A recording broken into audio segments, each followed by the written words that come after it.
Hi, it's Mickey Dolenz here. You're listening to Inspirado Projecto.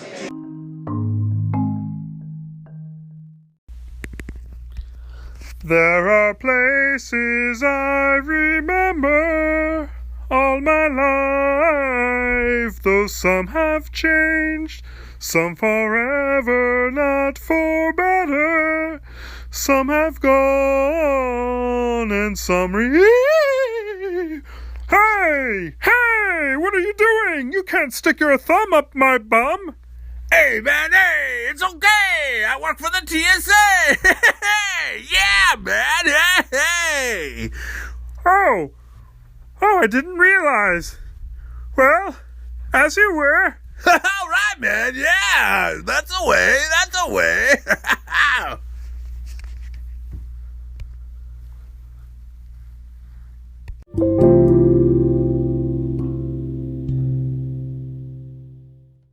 All right, here we go. We're going to talk with John Garside of Forgotten Tales. Here he is. Hold on 1 second. Are you lost in the canyon? I think I am. Hold on.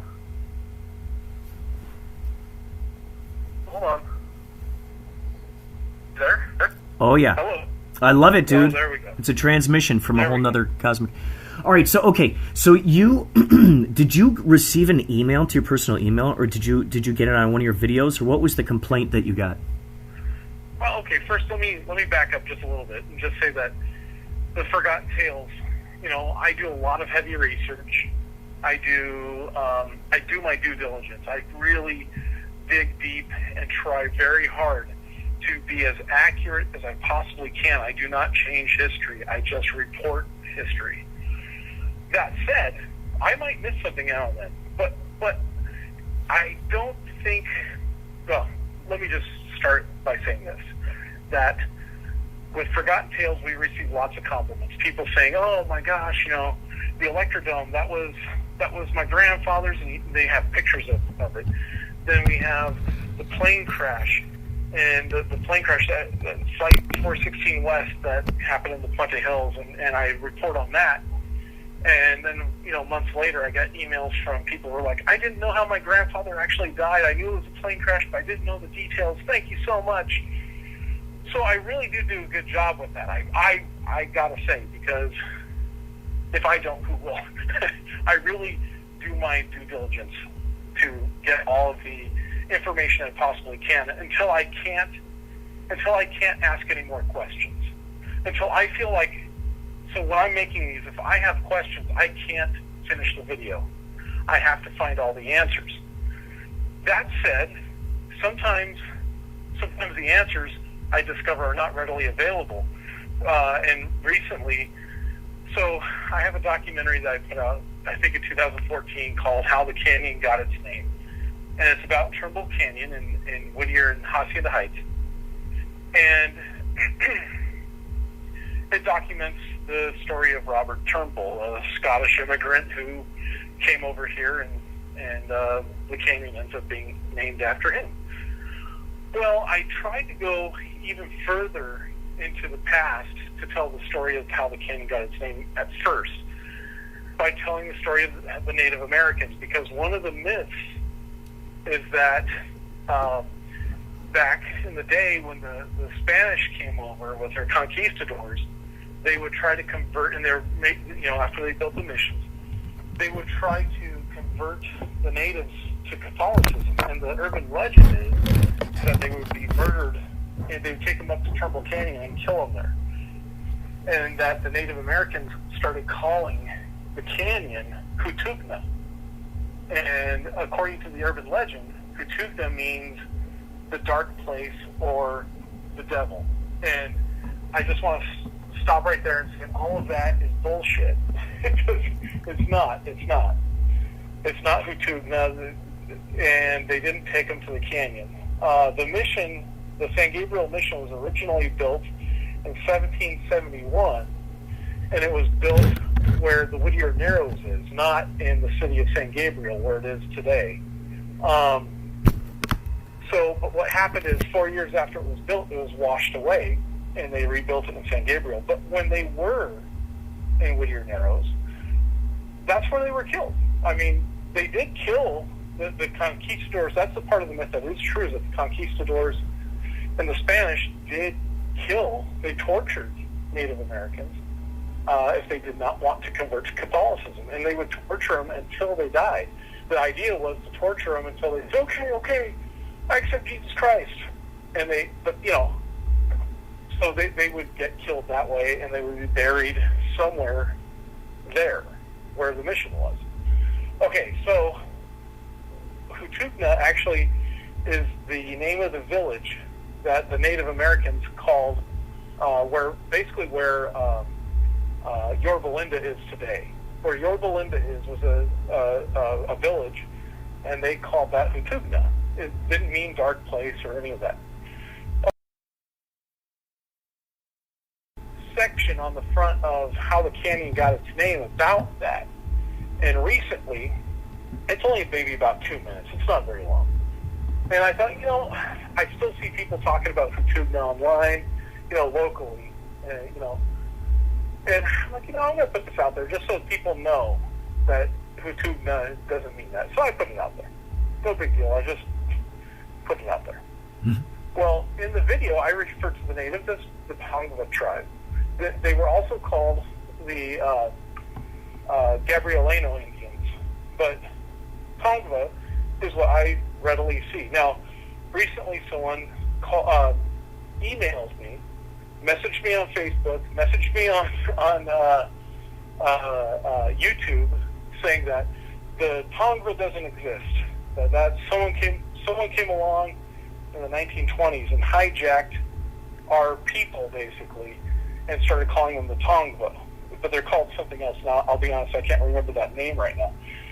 So that's the latest email I got right now. That's the complaint. They think that I've called them something that they're not, and maybe that's true. I don't know. But if you go into books and you read about it, it's the Tongva people. And so, but that's just an example, because even though I do my due diligence and I read everything I possibly can, there are some things that are harder to get an answer to, because, and I've reached out to the Tongva tribes and tried to talk to people that will, give me information, but they don't want to talk to me. So I've got this one guy who wants to. Now I've replied to him several times, and I'm like, yeah, sure, talk to me. Tell me what information you have. Give me some sources so I can look into this. I will be happy to change that short video and re-upload it. But he won't reply to me now. So even though someone else has more information out there, I would love to dig deeper into it. Talk to me.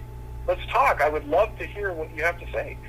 But, so unless I start just researching that short story that I just was putting out there because of Hutubna, now I've got a whole kettle of worms that unboxed. Oh, kettle of worms.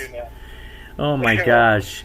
Well, it's interesting because it's like, how deep is one required by anyone, any entity, authority, I guess? How deep is one required to go into the investigation? I mean, how many levels deep, and how many? That's a good question. It's sort of like this. I can equate it to something like this. When you do artwork, right? You're drawing, or you're creating a film, or you're composing a song, or what have you. It's done. Because really, you could just keep working on it, right? For instance, again, I'll go back to when I made How the Canyon Got Its Name. I still have never seen. Okay, so for those of you who've not seen this documentary, you can see it on YouTube. Again, called How the Canyon Got Its Name. And it's marvelous. It's great. Your curiosity. It's so funny. The idea came to me today that the key word of question is quest. So the quest is the question. The more you question, that's the quest, because your curiosity. And it does put you on a quest. Yeah, you've gone. Oh my gosh! I went on a long quest of how the canyon got its name, and yet I never found a single photograph of Robert Turnbull, the guy that the canyon is named after. So for a long time, I was trying to figure out, well, how am I going to do this? How am I going to tell the story of this man without any kind of photos of this man? Oh, boy, I had very yeah. little information.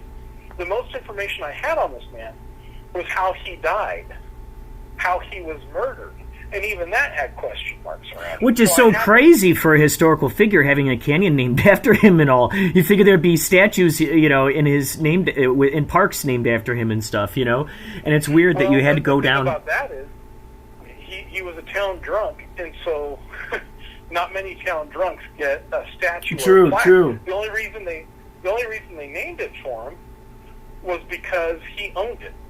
He owned the canyon. So they're like, well, poor guy, he got killed. Well, I guess we could call it Turnbull Canyon. Right, I gotcha. I see. And then he was completely forgotten after that. His name lived on, but no one knew who he was.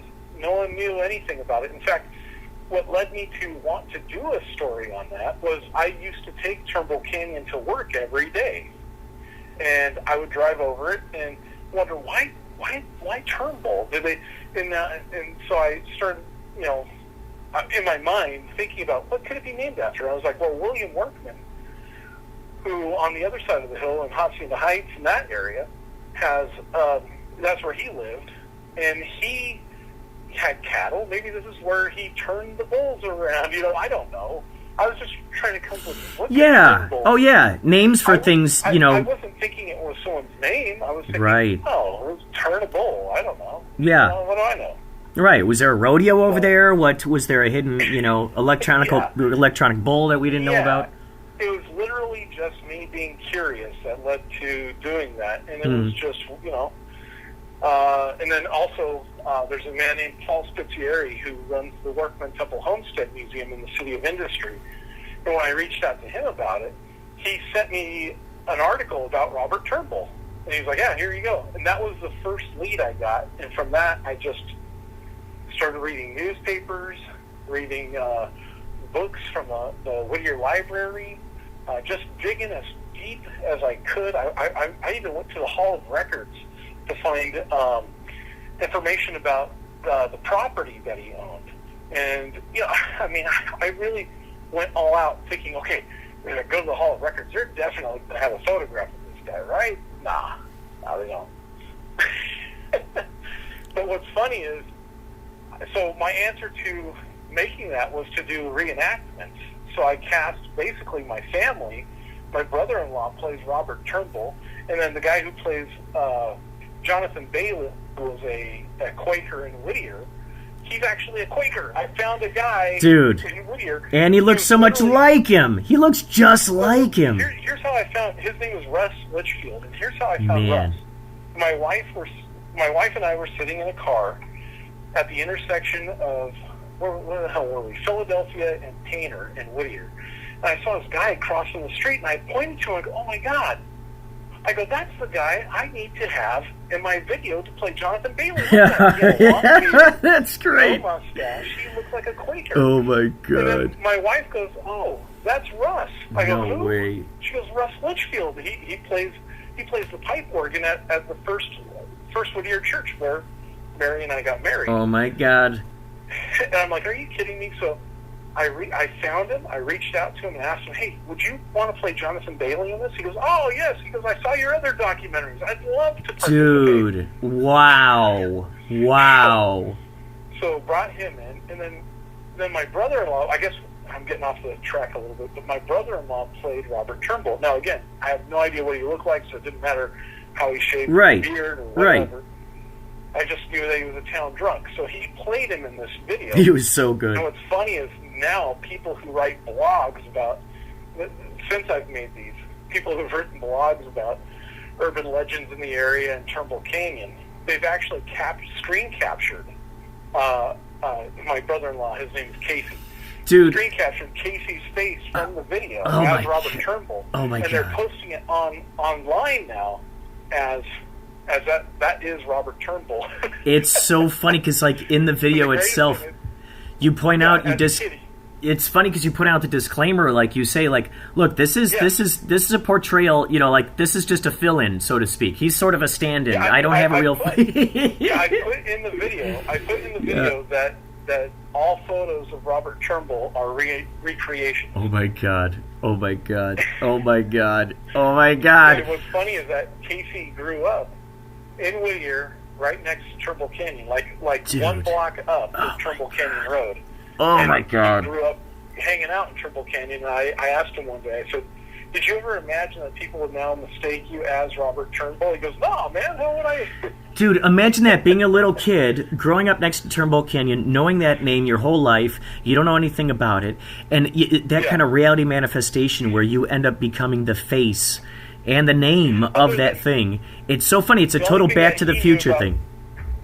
Yes, and the only thing he really knew about Turnbull Canyon was that it was spooky and it had all these urban legends and myths about it. You know what I mean? Yeah, little did he realize that one day his future brother-in-law would end up making documentaries specifically to crack the codes on those things in that town. You know, like, what an interesting thing.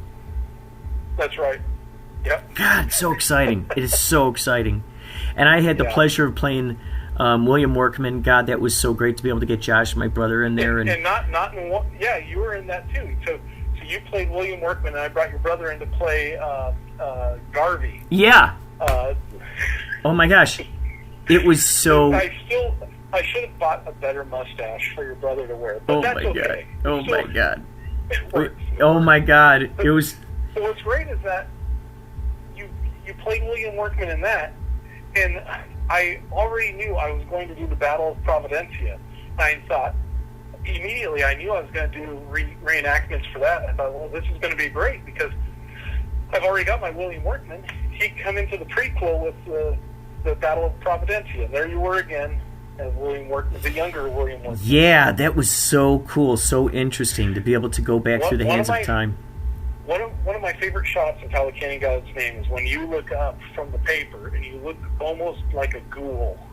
Yes! Because it's perfect. Oh my god. The old-timey photos of William Workman are so spooky. Oh my. He has just a scowl on his face. He just looks like he just ate a sour piece of dog shit. Totally. His eyes are sunken in. He, yes.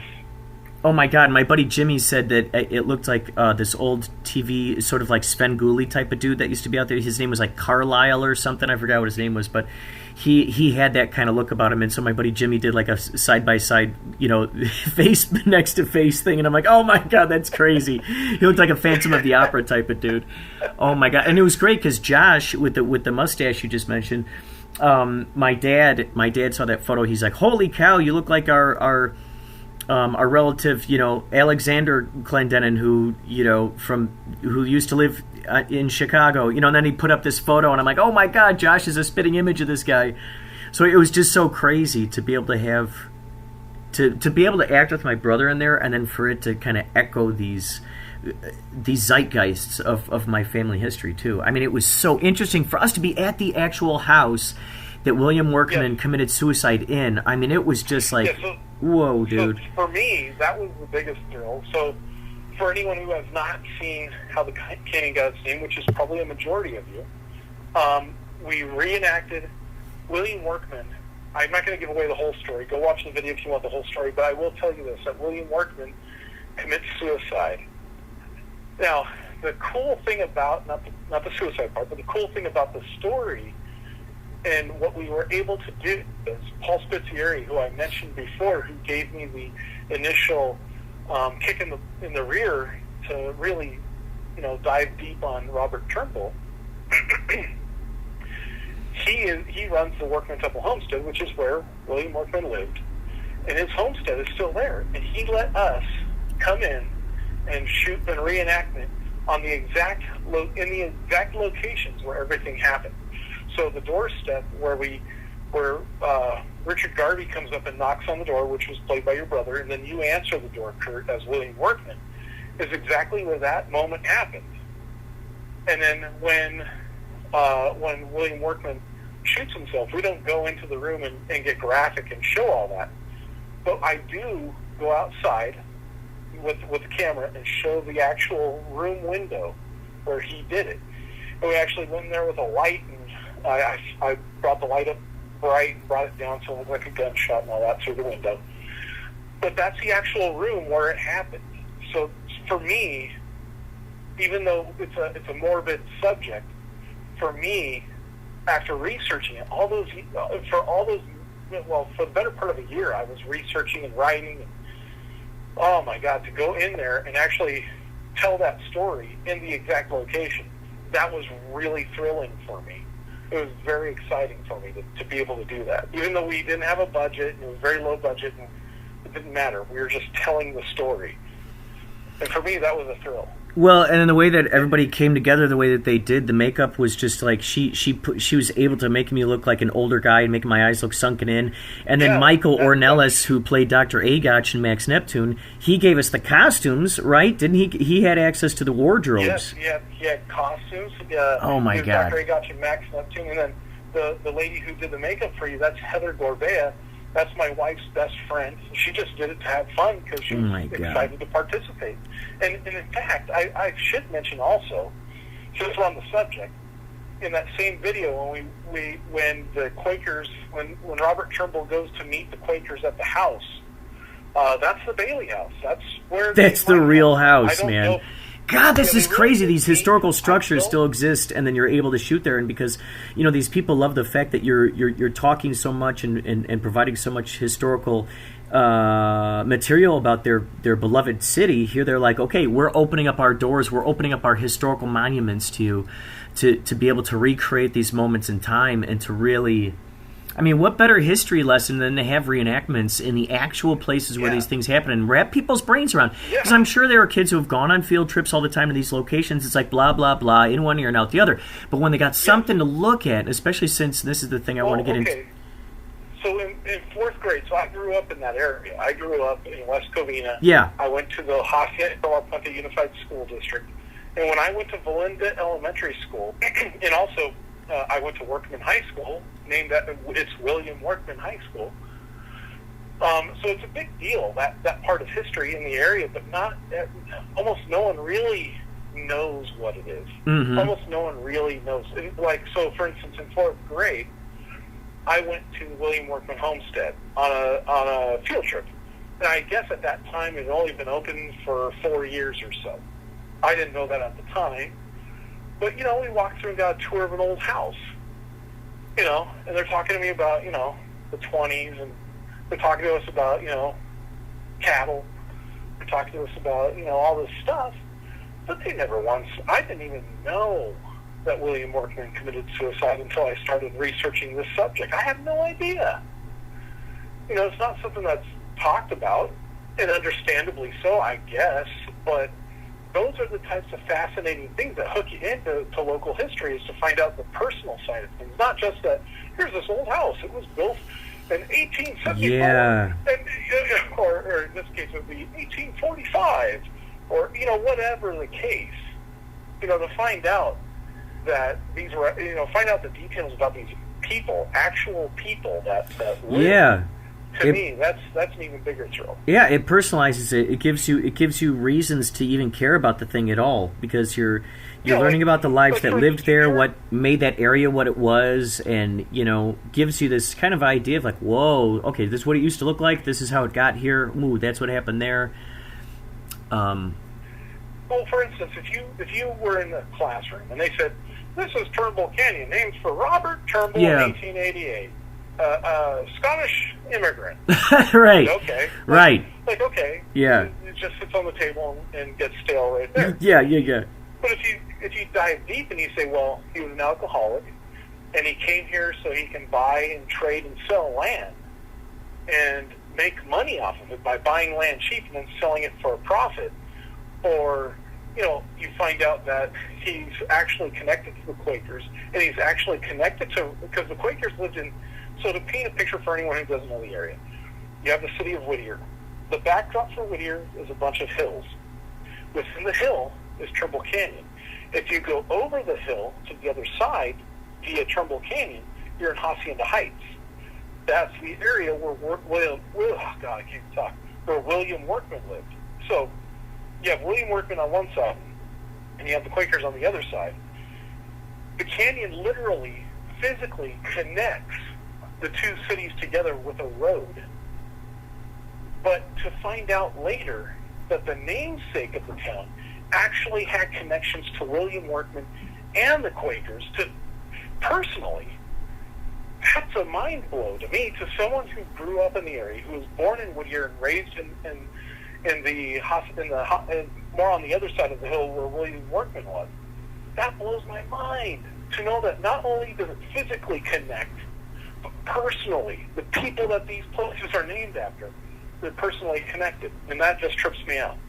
Well, and the fact that you're able to actually dramatize these things, actually show what happened according to the records, and now people have these visual images now. Every time, okay, so this is one of the interesting things. Your videos have been circulating around as educational tools, huh? Within the schools? Yeah.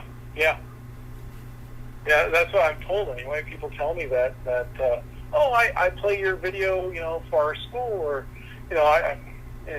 we teach history this way, or a video production class showed one of them. So this is what they said to me.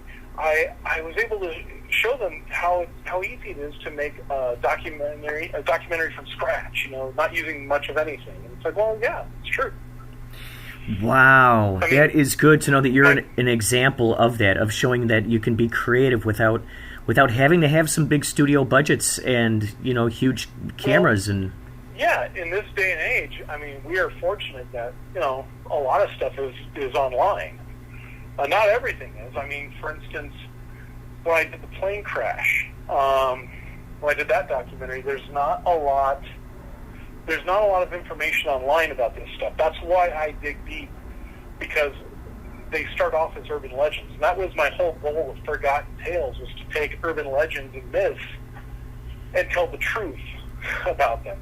Get to the bottom, find out what the myth is, explore the myth, and then find the truth behind it.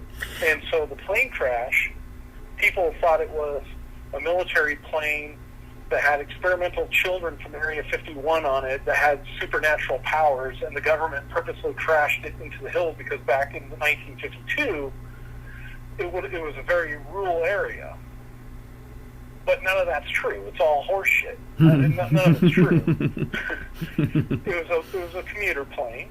It was, and there was fog, and the pilot tried to come down underneath the fog, and he came too low, 10 feet too low. He already had his landing gears down because he thought he was somewhere he wasn't. He thought he was over Burbank.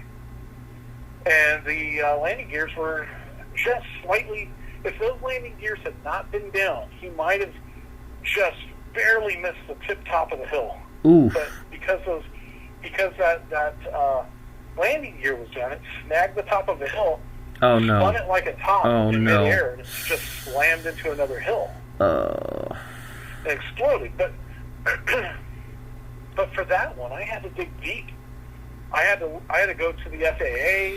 I had to get details from there. I got all the reports on it. There weren't many photos. And then I found this guy. How did I find him? I can't even remember how I found this guy. Probably YouTube or Facebook or something. He and his friends have a 501c3 where they go out and they document plane crashes, but old ones. They find the wreckage, and there's still pieces out there.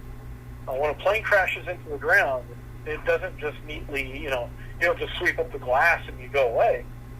Like if it crashes into a hillside, those parts are going to be there probably for many, many decades. Many, many decades. In fact, this plane crash that I made the documentary about, Flight 416 West, there's still pieces out there. I found a piece of it and took it to the Whittier Museum. Dude, I think that's absolutely awesome. It's so funny because in the Indiana Jones nature of you exploring your curiosity and going out there, you actually came across, this is like Indiana Jones finding that idol in the very beginning of Raiders of the Lost Ark. There it is. It's like, and here you found this actual, because you decided to... I won't lie. When I found that part, the only thing that popped in my mind was, it belongs in a museum. Dude, and the thing is that, it belongs in a museum. Yeah, exactly. But my point of bringing this up is that, gosh, I'm forgetting my point. I was going somewhere with this, and I forgot what I was talking Well, about. I just want to say that, first of all, what's so crazy is by you getting down to the truth of these things, you end up uncovering even stranger truths that seem even more like fiction. And that's what's so funny. Okay. Speaking of that, so when I was researching the plane crash, Flight 416 West, again, it's on YouTube if you guys want to check it out. But while I was exploring that, one of the things I have to dive deep on are old newspapers. Old newspapers are a great way to find information. Now, of course, I want to say this, because there's someone out there listening right now going, but wait a minute. Wait a minute. Newspapers wait a minute. are not the way to get the whole truth, though, because sometimes they don't hear things right. You know, it's right. like that old game of telephone. You tell a reporter one thing and he writes something else. Right. So not everything is quite accurate. But okay, that said, I was going through the newspapers looking for information on the plane crash, photos, whatever. Where'd you find these newspapers? People might want to know. Where'd you find the newspapers? Okay. In this case, I many different places. I went to many different libraries. The best library I found was the Whittier Library. The Whittier Public Library has all of their newspapers scanned. Not all of them are online, and I don't know exactly why, but like it skips a big part. And one of the big parts is the 1950s. I don't know why. I think they told me why, and I just can't remember. But that said, the rest of them are online, so I had to go to the library and look at microfilm and pull up. I found a picture of the crash. That was one of the first things I did. But I also went to La Habra. I went to their library. I went to Fullerton. I went to all the libraries that were local that had microfilm of old. God, I love it. And I found photographs. But that's where I was going. The coolest thing was I found this guy who documents all these plane crashes, right? And his name is, oh crap, why can't I think of his name? Maka. Well, I'll just call him Mr. Maka. I'm sorry, I can't remember his name right offhand. I'll think of it in a minute. Pat Maka. There you go. So Pat Maka, I call him, I email him, and he emails me back, gives me his phone number. I tell him what I'm doing. He gives me his phone number, and we talk on the phone. He goes, I've got all of the photos. Like, what do you mean? Dude. He goes, well, and he names a sheriff that I knew the name of. Oh, my God. I read his name in these newspapers. How right? cool. I knew that guy. So he goes, he was the crime scene photographer. And he gave me his entire collection. No way, dude. So oh my I God. went to his house with my friend, an old friend of mine, who is a photographer, and he has this incredible scanner that just scans at such a high resolution. So my friend Dan Perez came with me, loaded him in the car. I hadn't seen him in years. So we had a nice drive, and we went to South Orange County, way down there. Went to this guy's house. His entire garage is dedicated to mapping and documenting old plane crashes, and also leaving markers where the plane crashed, and leaving dedications to those who lost their lives. Well, he has files upon files in his garage. Oh my God! He pulled out this box, and there's all these photos of the plane crash that I'm documenting. And oh my we just God! started scanning and talking and having a good time. In the end, I even interviewed him about it, and I also had him do we had some voiceover work in the in the video of reenactments, and I had him play. Why am I not? The sheriff's name was. Oh man, see, it's been a few years since I did that one. I did that one in 2000. Oh my God! So he played the voice of a guy that he actually knew at the time? Correct. Dude! Wow, man, the plot thickens. These layers, I love the layers. When I asked him if he would my make God. those lines and he would play the part, he said he goes, I would be honored to play it. Okay, I got the sheriff's name. It was Sheriff Sewell Griggers. And Sewell Griggers was an interesting guy, too, because he was the first one. He's the one that brought helicopters into the sheriff's department. Like, he was the first one to bring helicopters. He was like, no, this is the way we got to go. And he was also the first person, not sheriff, the first person to fly a helicopter to the top of Mount Baldy. Incredible. Yeah. Did he do this before he introduced them to the police force, or did he do this after? I'm not sure about the timeline on that. All I know is he must have done it before. I don't know. I shouldn't say that because I don't know. I don't know when he did. Because I can imagine after flying to Mount Baldy, you want everybody to have that experience. You're like, we need helicopters here and now. You guys need to know what it feels like to fly in these things. Yeah, I don't know what year that was, but figuring that this took place in 1952, and I'm not sure. I don't think he was flying a helicopter at that time. And at that time, he was flying a plane, and he was actually the one who found the location of the wreck, of the air wreck. Oh my God, dude! He was flying over, and he identified it. He was in a plane, not a helicopter. So What it the must have heck? been after that. But I could be wrong about that. This is so interesting to hear this guy who covered this, and he's got these archives, and little did he realize that one day someone would do a documentary about this, ask him to do this, and then play a part in that documentary. I mean, such strange things like that, man. Those crazy, strange, cosmic things that happen to us in our life where, they are events that are very close to our hearts, that are near and dear to us, that we put a lot of thought and effort and energy into, and those things end up growing into the future, and we have no way of knowing. Yeah. Well, here's another one. Here's one for you, and you were there for all of this.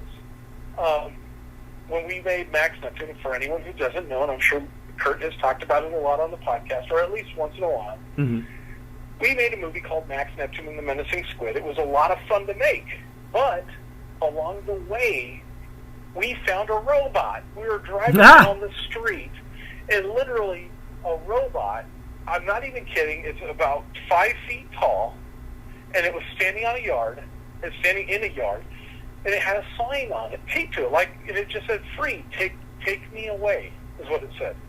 So we're like, what? We turned around, made a U-turn, and went back, because I remember thinking in my mind, no way someone's just giving away a robot. Well, now, John, let's back up. Let's rewind to the moment before you end up going into that area. Weren't you looking for a house that you've never been to a neighborhood of, and you got turned around a little bit or something? Didn't you? No. So no. I've been there before. Oh. I should admit that. We were going to Jack's house, my friend Jack Rodriguez. I can't remember why, but we were going there, and I turned on one street too soon. His was the next street over, Dude. and I turned one street too soon, turned down the street, and there was the robot. I love it. I love this. Oh my God. The coolest part is this. This is, to me now, personally, this is what's so cool about that robot. Is, yes, we went over, we started looking at it, the owners came out of the house, said, "Oh, you gotta take the robot?" We're like, "Yeah." We started explaining how we're making a sci-fi movie, and he's like, "Oh, this is perfect." He goes, "His name is Dennis." Oh I'm my. like, "Oh, okay, cool, whatever, we'll call him Dennis." Now, the sad part is we never got to use him in the movie because it just wouldn't, the robot wouldn't cooperate, although I still have faith that maybe one day I'll reshoot his parts and digitally, do a Lucas and put him in the movie. Yeah. But I love it. I love it.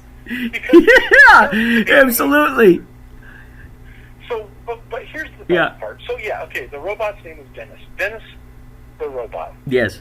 Then years go by. I don't know, that was like 2006.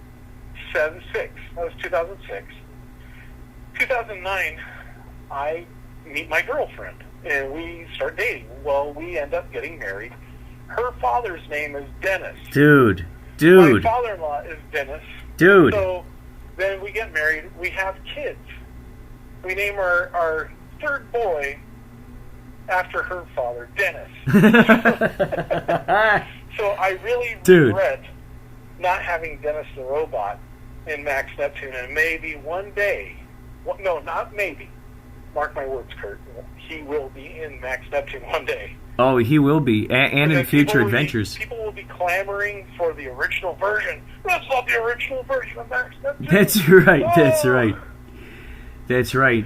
I mean, man, and it's so crazy too. Can you also please talk about how? Okay, I love the intersections and all the intricate synchronicities that involve your grandma being, well, the same amount of days old as years old as the native, as the chief, and then on top of that, the way in which Mary, aka Dennis's daughter, how Dennis's family intertwined with your family on that train.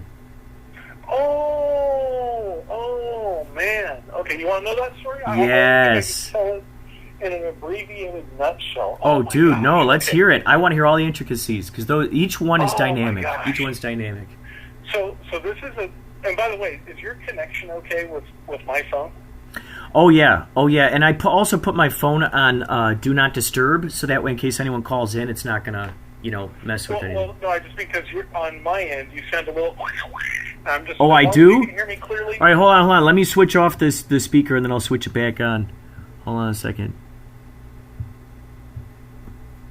All right, hold on a second. All right, how do I sound now?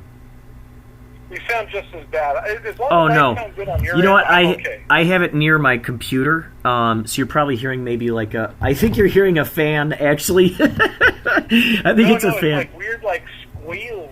And Wait. beats and All right, weird- wait. Can you hear me now? How is this? No, I heard you just fine before. It just sounded crazy. Oh, That's okay. okay. But That's just does it before, sound? it's all right. But does it sound decent now? Yeah. Okay, good. I did technical No. changes. Okay, so this is a story of how my wife and how my wife's family and my family kind of intersected in our history, and it's very odd. I will just say right now, we are not related. In case anyone is listening that thinks that is not the case. That's not That where is this not the going. case. We are not related. And I shouldn't even say our family, but our family history intersects. Okay. My grandmother was born in 1911, late 1911. And 111 days after she was born, my great-grandmother and my grandmother were on a train in, I believe, they're going from Ohio to somewhere. Anyway, long story short, they ended up stopping in Minnesota. Gosh, I hope I'm getting this right. I usually have the story fine-tuned in my head, but right now it's sort of all over the place. So let's just say Minnesota for now. So Minnesota. They stop in Minnesota because there's a snowstorm, and it's massive, and the train can't can't go any further now. So they stop, and everyone gets off the train. And the only place really where it's warm is a courthouse. So they go into this courthouse. And normally, I also know the town. I can't think of the town name either right now. That's okay. They go into this courthouse where there's a hearing happening, a court hearing. And it's about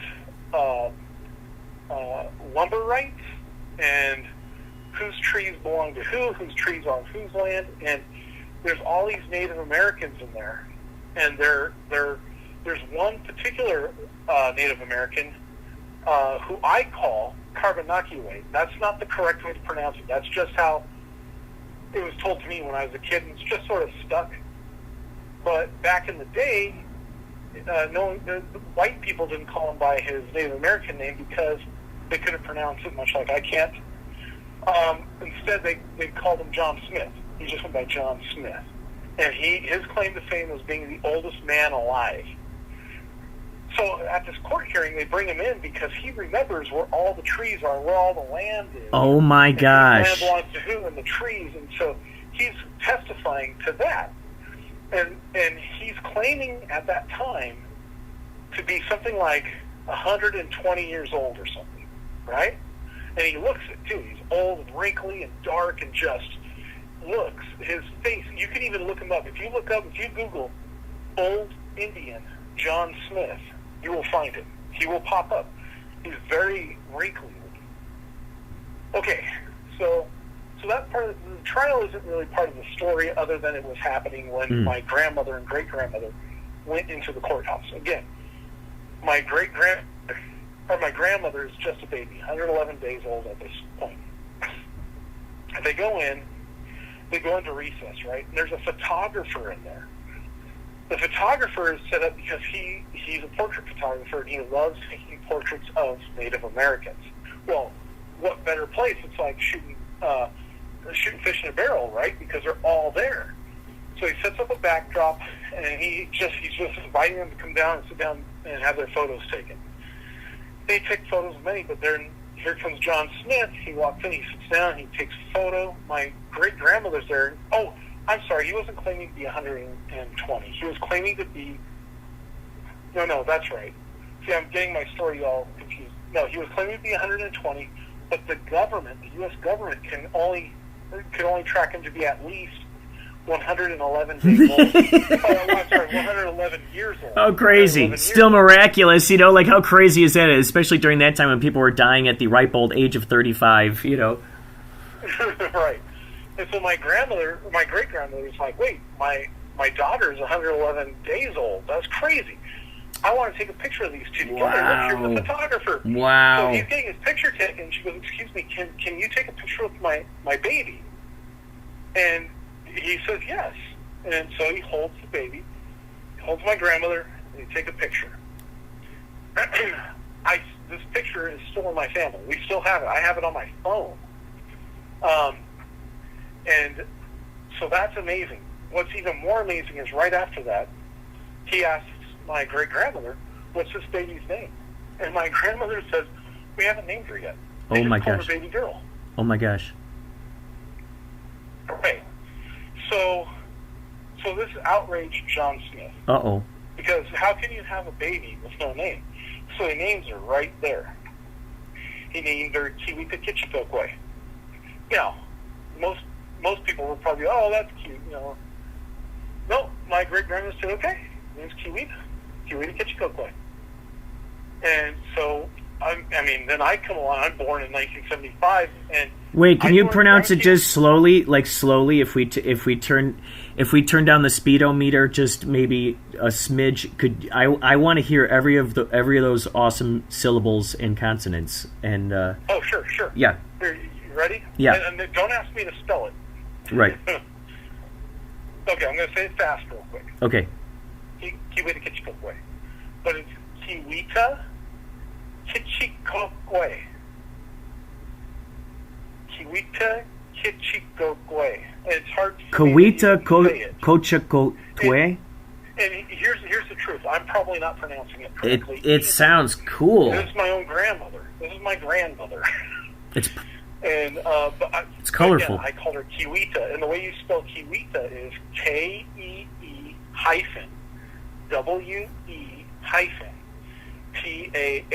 and that's just Kiwita. Okay, so now back to the story. Yes. So he names her that. He says that's your kid's name right there. He goes, I'm going to name her, and what it means is Little White Princess. But the name evolves. So as she gets older, it means different things. And when she was an old woman, it meant woman who soars above others. Interesting. So the name, the meaning of the name morphs depending on how old the person is when they have it? Correct. That's as I know it, anyway. Incredible. What are some of the different... I could be wrong about that, but do you know of how many different incarnations that name's meaning went through as she progressed? Well, I know that... Okay, so I told you about the photographer, right? Well, we didn't know about the photographer. I always had questions. Like, I remember asking my dad, well, how'd they take the photo? Because, well, he was there, they took a photo. I go, but who had the camera? Why the backdrop? Because there's a photographer's backdrop. It's one of those backdrops like you would see, in like, getting your class photo, where it's like a, just a random bunch of colors back right there. But it's black and white. Where'd the backdrop come from? I don't know, but I found out the answer to that too. But that sort of deviates from the story. Yes, no, and I want to hear that story later on too, which I love. The whole photographer reveals around I love that. Yes, I'll give you the photographer nutshell. I found another picture of John Smith online that was identical to the one with my grandmother in it. But she wasn't in the photo. And I'm like, but that's the same. He was wearing the same clothes. You could tell it was shot with the same lens. Interesting. Same backdrop. Everything was the same except my grandmother was missing. Whoa. So I found out where that photo was. It's hanging in a university in Minnesota. Called. They said, this is the guy who gave it to us. Call him. He ended up buying. He bought a photographer's studio from a guy whose parents used to run it that had to sell it, and they just sold it like back in the 40s, lock, stock, and barrel, everything in it, to this one guy, and he had it for years and years and years, and sold it to this guy, and this guy went in there and found all these photos of John Smith. Well, Whoa. The original photographer, his last name was Hackrup. I can't remember his first name, but it was Hackrup. His photos are in the Smithsonian, and they're in the Smithsonian for taking pictures of Native Americans. More specific, taking pictures of John Smith, and John Smith's photo by Hackrup, the same photographer who did the photo of my grandmother with him, is in the Smithsonian. Incredible. So in a sense, And he was... I talked to this guy, the guy who bought the studio, who's way into Hackrup's work because he owns every bit of it. Wow. And I sent him this photo of my grandmother and my grandmother and Carmen Akiwe, a.k.a. John Smith, and he had a meltdown on the phone. He was like, oh my God. He goes, honey, come here. Look at this. Dude, this is crazy. I It's said, like "Here, finding come an... into the room." Oh my And God. his wife started crying because she's like, oh my God, I can't believe it. Oh. Where did this come from? Oh my gosh. I'm like telling the story that I just told you. Oh my And they're gosh. tripping out. Yeah. Dude. Okay, so John Smith, let's start with him. That's where my family intersects with Mary's family, Mary, my wife. Mary's great, can't remember if it was great or great grandfather, was William A. McGonigal. And he started a train line in Duluth, Minnesota. And this train would, go all over the place. Well, anyway, he let her great-great-grandfather let someone ride for free, and that person was John Smith. Oh my gosh. He let him ride on the train for free because his whole gimmick was he was the oldest living man. So this guy got to ride the train for free, and if you were lucky enough to be on the train with him, he would hand you a photograph of himself, and on it would say, "You've just met the oldest man in the world." And it would have my his gosh. current age on it. Yeah. That's awesome. Like I've seen him. Yeah, there's photos. Those photos are online. Some of them are online, and you can see it. Like says his age on it, like So- 149 or. So let me whatever. guess. Was his personal photographer the guy, the one who was actually printing up those little photos for him to hand out? That's a good question that I don't know. Wow, interesting. So hey, I don't know John. the answer to that. So he was let on there. It was like having a celebrity on your train. You're like, oh my God, we got the world's oldest living man. So John Smith, it was actually lucrative for him too because he would ride the train for free, and people would pay him a nickel for a photograph. Oh my gosh, incredible. And it was her great-great-grandfather's train line that he was riding on. Oh my God. So that depot. I mean, is that the same? So that's the same train line that your grandma. I don't know if it was the same train line that my grandmother and my great-grandmother were on at the time. It could be. I don't know. Dude, that would not surprise me if it was. I mean, the It's fact funny, you. I tell people all the time through Forgotten Tales. I could tell you the history of Whittier, Hacienda Heights, the whole region. I could tell you the whole history of that region. But with my whole family, I'm still trying to get the story straight because it's such a wacky. Because my grandma Kiwita, had a very unique and, in my opinion, strange and awesome life.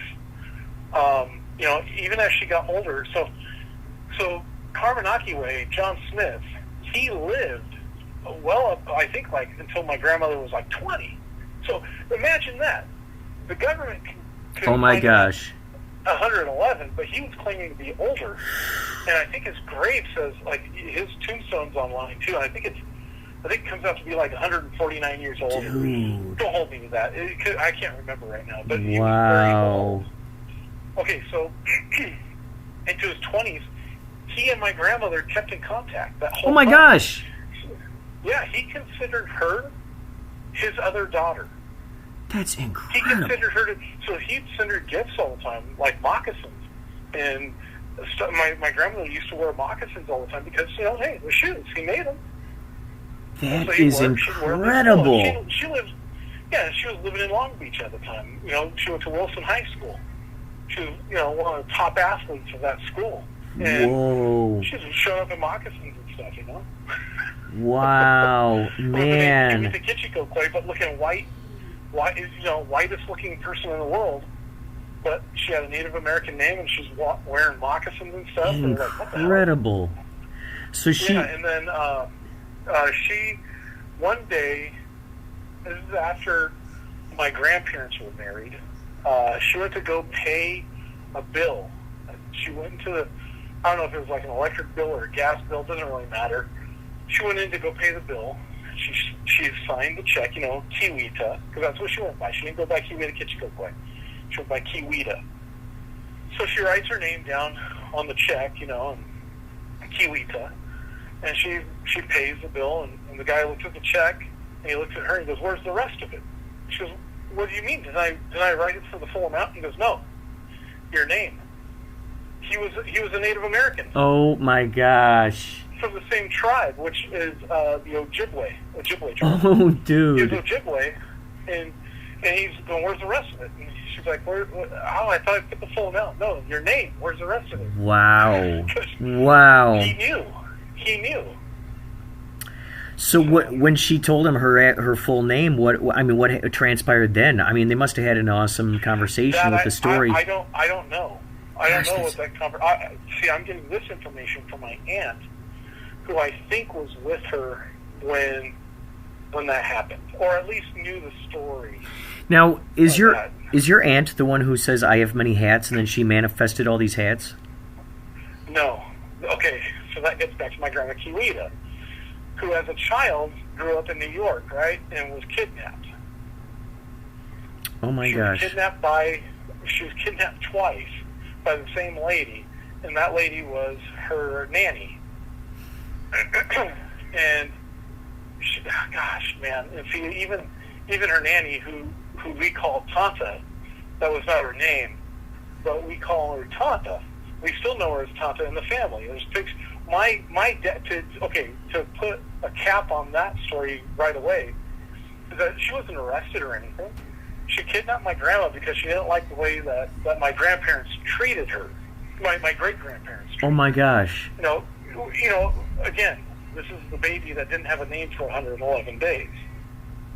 Okay, so I don't know the full story of all that, but I do know that Tata kidnapped her because she didn't like the way she was being treated and took her all the way to California to get her away. Moved to Lake Elsinore. Whoa. Then they kidnapped her again at some point because my great-grandparents, they owned like a wax paper factory or something, sold everything, sold the farm, in other words, moved out here because, again, this is like sometime between 1911 and 1915, so you can't just, hop on a jumbo jet and come on over in an hour, you know what I mean? Oh, it was like the Oregon Trail back then, huh? Where it took you months to travel. Yeah, I don't know how long it took. I don't know how they got here. I don't know if they took a car, a wagon. I don't know. I don't know because, we're talking cars were around. Oh. I don't know what was available. So they come to California. They buy a place in Long Beach. And they get my grandmother back. But they don't fire Tanta. They keep her on.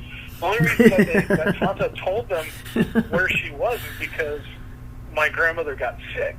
Oh, my God. So then they came out. So anyway, long story short. Yeah, you kidnapped my child, but we're going to continue to employ you. You're back in. Oh, my God. Yeah. Did they understand the reasons behind why she took the kid? Like, hey, you're mistreating this kid. Like, I don't like that. So I'm going to take this kid for myself. that's basically it. She didn't like how she was being treated by my great grandparents. So Gosh. that was it.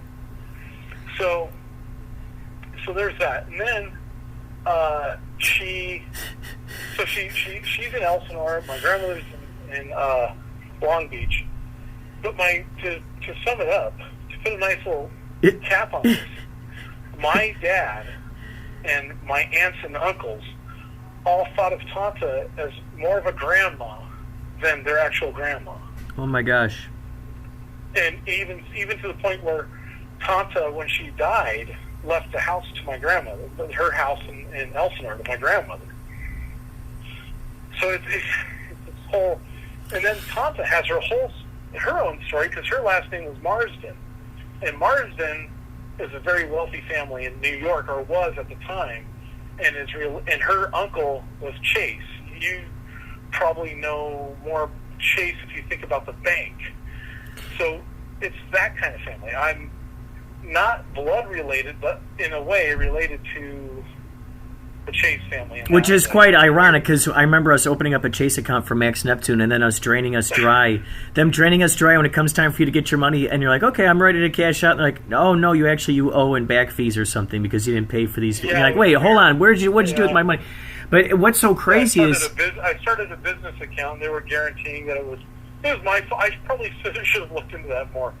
Well, but, I'm an artist more than a business person. But well, I gotta say here, what's interesting is that all these stories that you're telling me about your family and the ways that they crisscross with things is just as ripe and rich as the stories that you set out to tell the stories about. Yeah, and then on my wife's side, that William A. McGonigal, there's some more fun stuff about that. McGonigal is one of the three M's in the 3M Corporation. I don't know who the other M's are, but McGonigal. The other M's. He's one of the founding members of the 3M Corporation. Wow. And then years go by, Mary did research on her great-great-grandfather, William A. But she didn't do that until after Liam was born, and Liam is short for William, and William's middle name starts with an A, so she named her son William A. McGonigal before even knowing she had a great-great-father named William A. McGonigal. Wow, man. There's so many synchronicities and so many magical situations just evolving around your family.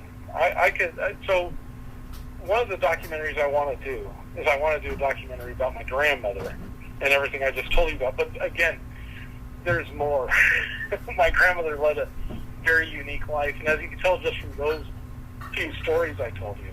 What other crazy stories?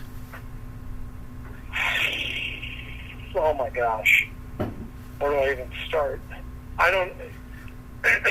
Not one story is popping in my head right now. Well, let me ask you, because there's always a story you told me about that always intrigued me. Was you have a relative who says I have many hats, and then, but she never had them, but then she got them. So that's Tanta. That's why I started telling you about Tanta. I think it's because there's that. Is it Oprah that put out the what was that movie about? Basically repeating stuff in your head and it comes true. What was it? Not the story, not the note. The Secret? What's that? The Secret. The Secret. Yes. Okay. So Tanta, essentially, she's not blood related, but she's basically my great grandmother. I never met her, but that's basically what it comes down to. When you treat my dad with the amount of love that she treated him, gave him, she's my great grandmother. From my viewpoint, her whole thing was she loved hats. She loved hats, but didn't have any. Didn't have many. But she would, when people, when she would talk about hats, people would ask her, "Well, do you have any?" She, "Oh, yes, I have many beautiful hats." So she was saying it facetiously. She didn't have any. So she was just kind of saying it. Hats. She was just kind of saying it playfully, like facetiously, like, "Oh, I have many hats," like just joking, like it was like. Well, she said it because she always felt if she said something like that, strong enough and with Oh, so that was an intent that it would actually come true. And so what happened was she would just start telling people, no, I have many beautiful hats. Many beautiful hats. And so she just told everyone, and then people started going, oh, well, Tanta, she loves hats. She loves hats. And so people started giving her hats. She loves. Listen, she loves hats. She had many beautiful hats. Wow, she just magnetized it. Oh my God. Yeah. Oh my God. So, I am a very wealthy man. I have millions of dollars. That's right. Who are some of the your dream collaborators that you have already worked with? Who are some of these guys that you frequently work with? Well, okay, indirectly. The first one, when you say that, indirectly, I actually got to work on the Steven Spielberg production. That's great. That's great. And again, it wasn't like a major motion picture or anything there it like is. That. It was for the year 2000, and I was doing motion control camera work. But the cool part was Steven Spielberg's production assistant was with me, and at one point he got a call from Spielberg, and I can hear his voice over the cell phone, and I'm going, oh my God! How cool is this? God. From now on, anything that so from now on, every Forgotten Tales thing that I see, I expect to see an additional memorandum on there which says director who frequently works with Steven Spielberg. Who did motion control camera work on a Steven Spielberg production. If you want to look it up, the production is called what is it called? It's called, I always forget the name of it. Because it was, basically it was CBS, and it was Will Smith hosting the Y2K. Remember Y2K? Oh, yeah. It was New Year's Eve, 1999 and 2000. Oh, my and God. it was a broadcast of, the last year, or the last millennia is what it was. It was a recap of the entire, millennia. So I did all the motion control camera work on it, and in the end credits, I'm four. If I remember correctly, I'm 4 names below his. I love it, dude. Somewhere I have it recorded on VHS. It's on YouTube, but for some reason, it's not the same event, because the event that mine was shown at was projected live on a big screen, and John Williams performed live. He performed the soundtrack live on the steps of the Lincoln Memorial. Will Smith was hosting, and then he turned it over to the narrator, who was the president at the time, Bill Clinton. And Bill Clinton narrated it, and then brought in other very famous people I can't remember off the top of my head right now, that also came in and narrated. And oh my God, it was such an amazing thing. And then there's John Williams. Of course, I'm like blown away. I didn't know all that making this. I knew Steven Spielberg. That is incredible. Incredible. I didn't know all this other stuff. And then so when I'm watching it on New Year's Eve, going, oh my God! And then I waited for the credits, and my name was 4 names under Spielberg. I was 22, dude. And so I just about crapped my pants. I mean. Dude, that's understandable. Yeah. My God, this is incredible, because you get to see your handiwork right up there before the eyes of these people who are, he's got his Steven Spielberg approves, stamp on it, and you're enveloped within this collaboration. Okay, so here's the other thing. We talk about, as an artist, we all can relate to when someone gives you criticism on your work, or tells you this is wrong, or maybe, constructive criticism here, or maybe someone critiques your work or whatever. And as we grow in this field, we learn that that's normal, especially when you have clients, right? Well, so I made all the, I shot all this video, all these motion control camera shots, right? And then forgot about it. Didn't forget about it. It just moved on to other projects that were coming down the pike. Well, maybe a few months later, that same guy came back and was like, we have some corrections, which means Steven Spielberg looked at someone I work and said, well, why don't we tweak this one? You know what I mean? That's what I mean. Which means... Yeah. Oh, my God. He looked at my shit and was like, change this and change that, fix this and fix that, maybe try this, maybe try that. And I did. So indirectly, I didn't meet the man, but he critiqued my work. Oh my gosh. Wow. That's kind of cool. Wow, That's man. cool. I could say my work was critiqued by Spielberg at one point. That's good. Yeah. That is good. Yeah. See, I can also tell you about my... See, I'm going to wrap it up here because I got to go back to work.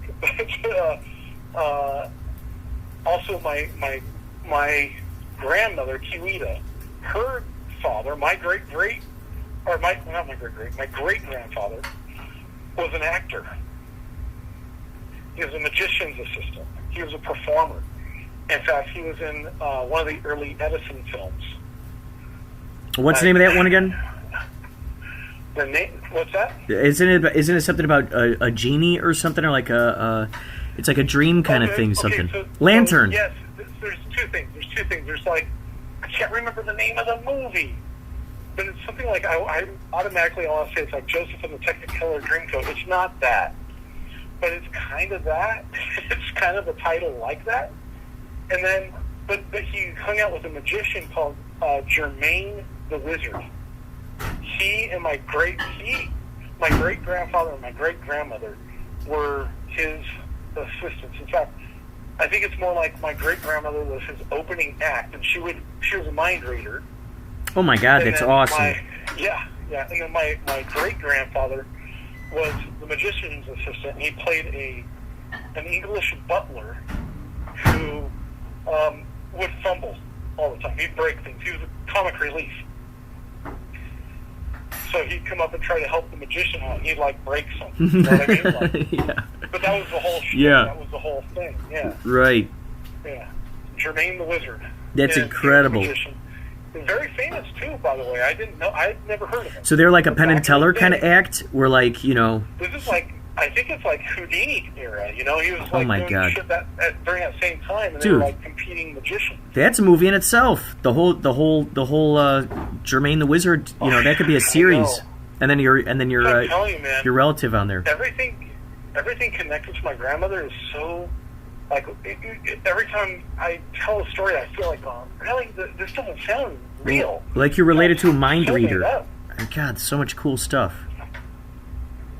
But on that note, I really should get back to work.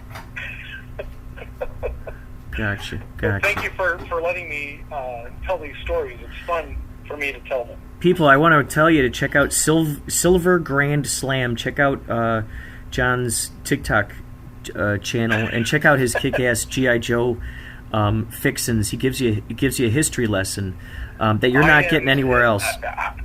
I love making videos. I love making history documentaries. I get very serious with my video work. Where I'm silly and I'm playful is when I collect my G.I. Joe collection. That's just my hobby. I love it. I know there's some people who go, oh, you collect action figures? And I say, hell yes. They're badass. They root me in my childhood, and I love every minute of it. I love them. G.I. Joe. Yo Joe. And check out. So the Forgotten Tales. What's the URL for that for the YouTube? Just look up Forgotten Tales. You could probably John look Garside. up I'll put the link. I'll put the. I don't know the link. I can't remember it offhand.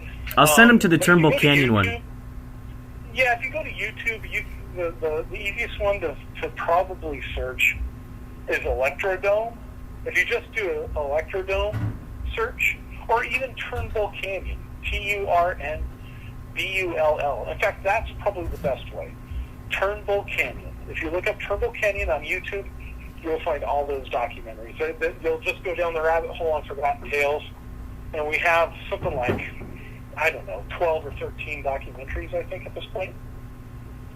I'll be making more in the future, but right now I've been taking a hiatus on it for a little while. It's a treasure trove. It's a gift that keeps on giving. Yep, that's right. So, but All right, thanks, man. It's just been fun. Well, thanks for telling me all this information. So now I'm gonna release it in 2 parts. A sequel. It'll have a sequel. Part 2. That's right. All right, man. Well, thanks. man. Thanks so much for the convo. Thanks for the convo, dude. It was lit. It was so woke. I'm down with that shit, Holmes. All right, man. Good talking to you. I'll talk to you soon. All right, you take care. Bye. This is Blythe Baines, and you're listening to Inspirado Projecto.